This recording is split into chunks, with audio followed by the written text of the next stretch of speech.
Hello everyone. Last time हमने पढ़ लिया था स्प्रेड स्पेक्ट्रम क्या होता है, पर इस बुक में मुझे बहुत अच्छा मिला है डेटाकॉम फ्रॉम फोरोजन। ये जो बुक है इसमें बहुत अच्छे से एक्सप्लेन किया है।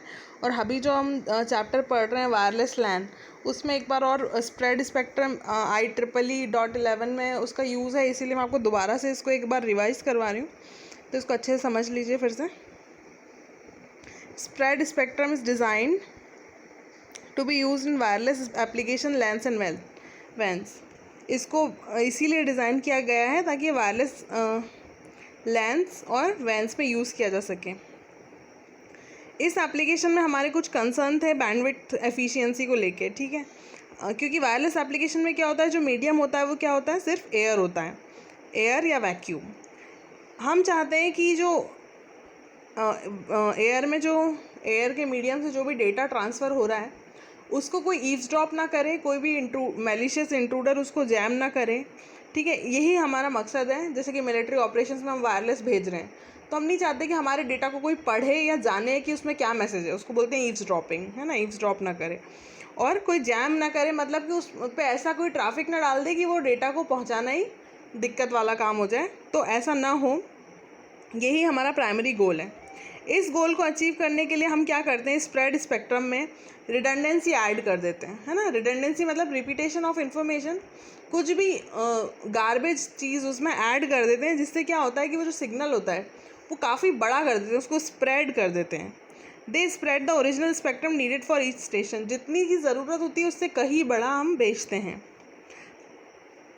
बैंडविड्थ फॉर ईच, मान लीजिए कि हमको कितनी बैंडविड्थ चाहिए, उसके लिए बी चाहिए, ठीक है। बी बैंडविड्थ अगर आपको ओरिजिनल सिग्नल के लिए चाहिए तो हम उसको इस तरीके से बदल देते हैं सिग्नल को कि उसको स्प्रेड स्पेक्ट्रम कितना चाहिए होता है, BSS। SS मतलब spread spectrum. BSS is far greater than B. वो हम उसको इस तरीके से बदल देते हैं कि उसको बहुत ज़्यादा स्पेक्ट्रम की ज़रूरत पड़े। The expanded bandwidth allows the source to wrap its message in a protective envelope for more security. Security इससे बढ़ जाती है, ठीक है। और इसको हम एक पैकिंग करके भेज देते हैं। स्प्रेड स्पेक्ट्रम के जो गोल्स के दो मेजर प्रिंसिपल हैं। पहला तो क्या है कि bandwidth allocated to each station need to be by far larger than what is needed. जितने की ज़रूरत होती है उससे कहीं ज़्यादा अब ज़्यादा बैंडविड्थ लगेगी। पहले जितनी ओरिजिनल सिग्नल को पहुंचाने में जितनी बैंडविड्थ लग रही थी उससे कहीं ज़्यादा बैंडविड्थ लगेगी, क्योंकि अब हमने स्प्रेड स्पेक्ट्रम कर दिया है। इसमें क्या ऐड कर दिया है हमने, रिडंडेंसी ऐड कर दी है। और दूसरा क्या है, The expanding of original bandwidth to the bandwidth BSS must be done by a process that is independent of the original signal. जो भी ओरिजिनल सिग्नल है उससे इंडिपेंडेंट होना चाहिए, उस पर डिपेंडेंट नहीं होना चाहिए। जब हम उस बैंडविड्थ को बढ़ा रहे हैं उस पर डिपेंडेंसी कुछ भी नहीं होना चाहिए। ये डायग्राम हमने पहले भी देखा था, इसको हम अच्छे से समझ लेते हैं। पहले हमारा ओरिजिनल क्या था, B, ठीक है। फिर हमने क्या लगाया, उस पर स्प्रेडिंग कोड लगाया। जब फिर उससे स्प्रेडिंग प्रोसेस हुई, B पे प्रोसेस हुई, तो हमको क्या मिला, BSS, है ना। नई बैंडविड्थ हमको मिली, नया सिग्नल हमको मिला, ठीक है। इसके लिए कौन सी बैंडविड्थ लगेगी, BSS बैंडविड्थ लगेगी, ठीक है। तो इसके दो तरीके हैं इसको करने के लिए। पहला है फ्रीक्वेंसी हॉपिंग स्प्रेड स्पेक्ट्रम, दूसरा है डायरेक्ट सीक्वेंस स्प्रेड स्पेक्ट्रम। अब ये दोनों कैसे काम करते हैं ये आप बहुत अच्छे से समझ लीजिए। फ्रीक्वेंसी हॉपिंग स्प्रेड स्पेक्ट्रम, इसमें क्या होता है कि M डिफरेंट कैरियर फ्रीक्वेंसीज को मॉड्यूलेट किया जाता है बाय द सोर्स सिग्नल। अब इसमें क्या होता है कि डिफरेंट कैरियर फ्रीक्वेंसीज ली जाती है। मान लीजिए कितनी फ्रीक्वेंसी ले ली आपने, M ले ली, M एक नंबर है, M टाइप की आपने कैरियर फ्रीक्वेंसी ले ली। आपको ज़रूरत कितने की है, एक की ज़रूरत है, क्योंकि सिग्नल कितना है, एक का है, एक ही है, पर आपने कितनी ले ली, M ले ली। अब आप क्या करोगे, हर टाइम स्टैम्प पे फ्रीक्वेंसी बदलते जाओगे, है ना। अभी आपने कोई नंबर 1 फ्रीक्वेंसी ले ली, फिर नंबर 2 ले ली, फिर नंबर 5 ले ली, फिर नंबर 4 ले ली। हर सेकंड में, हर थोड़ी देर में एक जो टाइम स्टैम्प, जो भी टाइम स्टैम्प है आपका, सेकंड्स में लीजिए आप, मिनट्स में लीजिए, जो भी रहेगा वो हर मोमेंट पे क्या करेगा, अलग अलग यूज़ करेगा। The bandwidth occupied by the source, उस टाइम पे जो भी बैंडविड्थ ऑक्यूपाई करेगा उसका नाम है BFS FHSS, मतलब फ्रीक्वेंसी हॉपिंग स्प्रेड स्पेक्ट्रम। वो किससे बहुत बड़ा रहेगा, ओरिजिनल B से बहुत बड़ा रहेगा, ठीक है। अब FHSS frequency hopping spread spectrum काम कैसे करता है? ये एक स्यूडो रैंडम कोड जनरेट करता है, ठीक है। उस स्यूडो रैंडम कोड से को क्या बोलते हैं? स्यूडो रैंडम नॉइज़ भी बोलते हैं। ये एक के बिट पैटर्न को हर हॉपिंग पीरियड के लिए जनरेट करता है, ठीक है। के बिट पैटर्न कितने भी बिट्स उसमें हो सकते हैं। के बिट्स मान लीजिए आपने के बिट्स ले लिए, ठीक है, उसके आप हॉपिंग पीरियड जनरेट करेगा, है ना। अब क्या कर रहे हैं, देखो एक केस इन्होंने एग्जांपल के लिए अपने को समझाया। Suppose we have decided to have 8 hopping frequency. ये सिर्फ एक केस समझाया इन्होंने, वैसे इतना छोटा लगता नहीं है, इन्होंने सिर्फ इलिस्ट्रेशन के लिए दिया है अपने को कि 8 हॉपिंग फ्रीक्वेंसी आप ले लो। अब 8 तक जाने के लिए आपको कितनी बिट्स की ज़रूरत है? आप जानते हैं 3 बिट्स की, ठीक है। तो आपका m कितना हो गया? m आपका हो गया 8 और k कितना हो गया 3, क्योंकि आपको कितना चाहिए? 3 बिट चाहिए 8 तक जाने के लिए, या 0 to 7 8 नंबर के लिए आपको 0 से लेकर 7 तक अगर आप जाते हैं 8 आपके कंप्लीट हो जाएंगे 3 बिट्स में। डिफरेंट 3 बिट पैटर्न आपका क्रिएट हो जाएगा, ठीक है। अब इन्होंने रैंडमली एक पैटर्न ले लिया, ये इन्होंने पैटर्न ले लिया, रैंडम पैटर्न नहीं है, ठीक है। 5 7 1 0 2 3 और 4, है ना। 1 2 3 4 5 6 7 लिए इन्होंने, एक को छोड़ दिया है, किसी भी एक नंबर को इन्होंने छोड़ दिया, शायद 1 को छोड़ा है।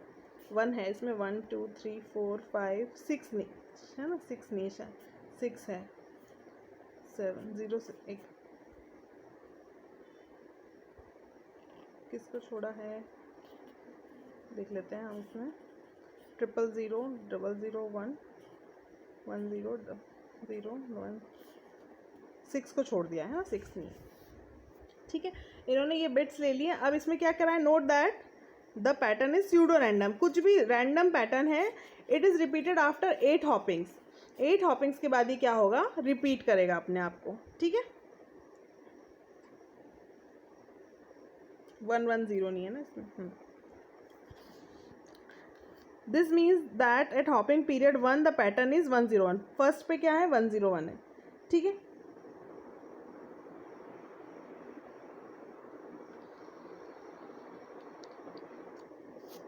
चलिए अब हम आगे बढ़ते हैं। इन्होंने क्या किया, अब इसको समझाया। Frequency hopping spread spectrum, original signal है। ओरिजिनल देखिए यही डायग्राम है, बस इसको और ब्रीफ अच्छे से समझाए FHSS की हिसाब से। ओरिजिनल सिग्नल है, ये काय में बदल जाएगा आपका? स्प्रेड सिग्नल में। कैसे बदलेगा? यहाँ पे एक फ्रीक्वेंसी टेबल बनाएंगे। वो फ्रीक्वेंसी टेबल किस पर डिपेंडेंट रहेगी? स्यूडो रैंडम कोड जनरेटर, है ना। आपने एक फ्रीक्वेंसी टेबल ये बना दी कि कौन से बिट पे कितनी फ्रीक्वेंसी लेनी है, वो फ्रीक्वेंसी टेबल में आपने लिख लिया। पर पहले कौन सी बाद में कौन सी, वो किससे पता चलेगा? स्यूडो रैंडम कोड जनरेटर से, उससे पता चलेगा। फिर फ्रीक्वेंसी सिंथेसाइजर से मॉड्यूलेटर में जाएगा और आपका ओरिजिनल सिग्नल जो है उसमें रिडंडेंसी ऐड हो जाएगी और वो क्या बन जाएगा? आपका स्प्रेड सिग्नल बन जाएगा, ठीक है। ये इसमें बहुत अच्छे से आपको समझ में आएगा। अब आपने क्या करा, ये के बिट पैटर्न है, इधर भी दिया था पर इसमें मेरे को लग रहा है कुछ मिसप्रिंट है शायद, मैं समझ 1 2 3 4 5 6 7 ही बिट्स हैं, इसमें पूरे हैं। 1 2 3 4 5 6 7 8 इसमें पूरे हैं। सबसे पहले है 5, फिर है 7, फिर है 1 0 2, ये है 6, है ना। इसमें शायद 6 नहीं था, 6 1 1 0, हाँ इसमें 6 नहीं था, 0 के बाद इसमें 6 नहीं था, नहीं 6 था इसमें। 0 के बाद तो 2 6 और 3 और 4, है ना। ये हो गया आपका। तो इसमें आपने 0 से लेके 7 तक लिख दिया और 200 300 से लेके आपने यहाँ पे 900 तक लिख दिया किलोहर्ट्ज़ में कि कितनी फ्रीक्वेंसी है। अब आपका स्यूडो रैंडम कोड जो है वो ये दे रहा है, ठीक है। अब आपकी जो भी सिग्नल है वो कैसे जाएगा? पहले किस पे जाएगा? 101। 101 पे कितना लिखा है? 700। तो पहली बार 700 पे फर्स्ट हॉपिंग पीरियड में। दूसरी बार क्या लिखा है? 111 यानी कि 7 पे कितना? 900, ठीक है। ये आप समझ लीजिए, पहले 700, फिर 900, फिर इसके हिसाब से बताइए, फिर 300, फिर 200, फिर 400, फिर 800 और फिर 600, ठीक है। इस हिसाब से हमने समझ लिया। अब नेक्स्ट पिक्चर में हमको और क्लियर हो जाएगा ये इस प्रकार से, है ना। पहले क्या था हमारा 700, 900, 300, 200, 400, 800, 500 और 600, यही तो पहली साइकिल में ये क्या है, यहाँ पे हॉपिंग पीरियड्स हैं, ये लिखा हॉपिंग पीरियड्स। और ये क्या है, करियर फ्रीक्वेंसीज। आपने कितनी करियर फ्रीक्वेंसी ली है, मान लीजिए यहाँ पे इन्होंने बताया अपने को एम जो भी हमने अभी 8 लिया है, अभी के लिए 8 लिया है, तो ये इस तरह से पहली साइकिल में ये होगा, दूसरी साइकिल में यही चीज़ रिपीट होगी, ठीक है। अब इसमें बैंडविड्थ का क्या होता है, बैंडविड्थ का क्या होता है, देखिए जैसे मैं आपको बहुत ईजी एग्जांपल से बताती हूँ। समझ लीजिए कि आपकी क्लास में ये जो ब्लैक ब्लैक दिख रहा है, ये आपकी क्लास में मेरे लेक्चर्स हैं, ठीक है। एक तरफ डेज समझ लीजिए, एक तरफ पीरियड समझ लीजिए कि ये मंडे ट्यूसडे फ्राइडे लिखा है, यहाँ पे पीरियड्स लिखे हैं, first second third fourth fifth period लिखे हैं, और ये मेरे लेक्चर्स हैं, ठीक है। तो क्या आप क्लास सिर्फ मेरे ही लेक्चर्स अटेंड करने आते हैं? Obviously not. आपका टाइम टेबल कैसा डिज़ाइन होता है कि आप इधर कुछ और पढ़ लेंगे, इधर कुछ और पढ़ लेंगे, इधर जो खाली जगह वहाँ पे दूसरे सब्जेक्ट्स पढ़ लेंगे। Exactly in the same way क्या होगा कि ये जो बैंडविड्थ है आपको वेस्ट, ये जो कैरियर फ्रीक्वेंसी है, इसको आपको बाकी खाली जगह पे वेस्ट करने की ज़रूरत नहीं है। इसमें आप दूसरे स्प्रेड स्पेक्ट्रम को इस तरह से डिज़ाइन कर सकते हैं कि इसके साथ साथ और भी बैंडविड्थ आ जाए और भी सिग्नल पास हो जाए, ठीक है। तो जैसे इन्होंने यहाँ पे समझाया है, इसको बोलेंगे बैंडविड्थ शेयरिंग। ये जो आप इन्होंने चार ये दिखाया कि जैसे ये 4 फ्रीक्वेंसीज़ हैं, ये 4 फ्रीक्वेंसीज़ हैं, है ना। और ये FDM मैंने सिंपल जैसे जाता है, और FHSS में भी हम इसको रीयूज़ कर सकते हैं। जैसे ये ब्लैक वाला जो सीक्वेंसी पे जो भी ये डेटा जा रहा था, इसको हमने सिग्नल जा रहा था, इस सिग्नल को कैसे डिवाइड कर दिया, पहले इसने F4 ले लिया, फिर इसने F1 ले लिया, है ना, फिर इसने F2 ले लिया और फिर इसने F3 ले लिया। तो इसको किसी ना किसी पॉइंट ऑफ टाइम पे कुछ ना कुछ दूसरी फ्रीक्वेंसी मिली, पर ये भी अपने टाइम पे वहाँ पे पहुँच गया, ठीक है। तो इसमें बैंडविड्थ में ये होता है कि इस बैंडविड्थ को शेयर किया जा सकता है। चलिए अब हम आ जाते हैं डायरेक्ट सीक्वेंस स्प्रेड स्पेक्ट्रम पे। इसमें क्या होता है, technique also expands the bandwidth of the original signal but the process is different. इसकी प्रोसेस डिफरेंट है, एक्सपैंड तो ऑब्वियसली ये भी करता है, इसका भी नाम स्प्रेड स्पेक्ट्रम है।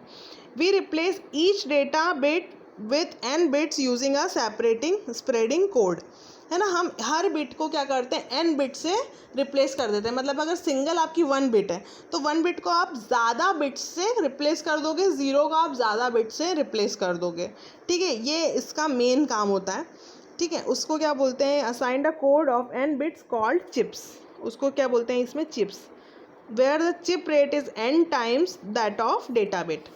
n टाइम्स होता है ऑब्वियसली क्योंकि वो उसको उतना बढ़ा देता है। ये इसका डायग्राम है। इसमें क्या हो रहा है, ओरिजिनल सिग्नल में चिप जनरेटर जा रहा है, मॉड्यूलेटर, और ये क्या बना रहा है, स्प्रेड सिग्नल। इसको हम डायग्राम से बहुत अच्छे से समझते हैं। समझ लीजिए कि आपका सिंपल कोड था 1 0 1, सिंपल आपका 1 0 1 5, आपका जो भी कुछ भी डेटा जा रहा था, इन्होंने क्या लिया, एक स्प्रेडिंग कोड लिया। इस स्प्रेडिंग कोड क्या था, 1 0 1 1 0 1 1 1 0 0।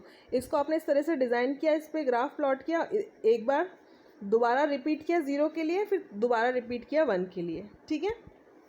और आपने इस पर कुछ भी ऑपरेशन लगा दिया, ठीक है। ये और ऑपरेटर लगा दिया, मान लीजिए यहाँ पे, है ना। एक मास्किंग एक चीज़ होती है, मुझे नहीं पता आपको कितना पता है, पर अब मैं आपको और एंड से समझा देती हूँ।